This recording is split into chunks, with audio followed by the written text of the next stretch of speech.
ভাগ্যরেখা নাটকের 533তম পর্বে তোমরা দেখতে পাবে যে একটা গুন্ডা শ্রদ্ধাকে কিডন্যাপ করে নিয়ে যায় আর অভয় শ্রদ্ধাকে অনেক খোঁজাখুঁজি করে।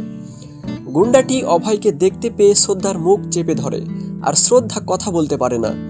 শ্রদ্ধা অভয়কে অনেক ডাকার চেষ্টা করে। শ্রদ্ধা যখন একটা পাথর ছুঁড়ে গুন্ডার দিকে মারতে লাগছিল আর তখনই গুন্ডাটা শ্রদ্ধার মুখ চেপে ধরে শ্রদ্ধাকে ছুরি দিয়ে মারতে যায়। শ্রদ্ধাকে অনেক ভয় দেখায় গুন্ডা। অতঃপর অভয় সেখান থেকে চলে যায় শ্রদ্ধাকে না পেয়ে। আর অন্যদিকে ত্রিপাঠী পরিবারের সবাই অনেক চিন্তিত হয়ে পড়ে শ্রদ্ধার জন্য। অভয় যখন বাড়িতে ফিরে আসে তখন অভয়ের মা অভয়কে বলে, অভয় বেটা, শ্রদ্ধা কই? তখন অভয় কান্না করে আর বলে, আমি শ্রদ্ধাকে খুঁজে পাচ্ছি না।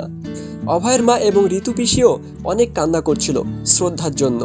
শ্রদ্ধাকে খুঁজে না পাওয়ায় অনেক রেগে যায় গৌরীর ওপরে।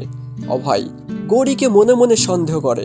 একটা ছুরি দিয়ে গৌরীকে মারতে চায় অভয়, আর অভয়ের বাবা মা অভয়কে আটকায়।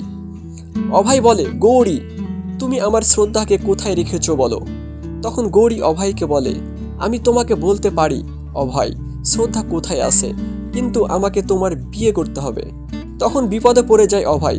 আর অন্যদিকে শ্রদ্ধাকে কয়েকটা গুন্ডা মিলে একটা বাড়িতে নিয়ে যায় আর শ্রদ্ধার হাত পা বেঁধে রাখে আর গৌরী গুন্ডাগুলোর সাথে হাত মিলায়।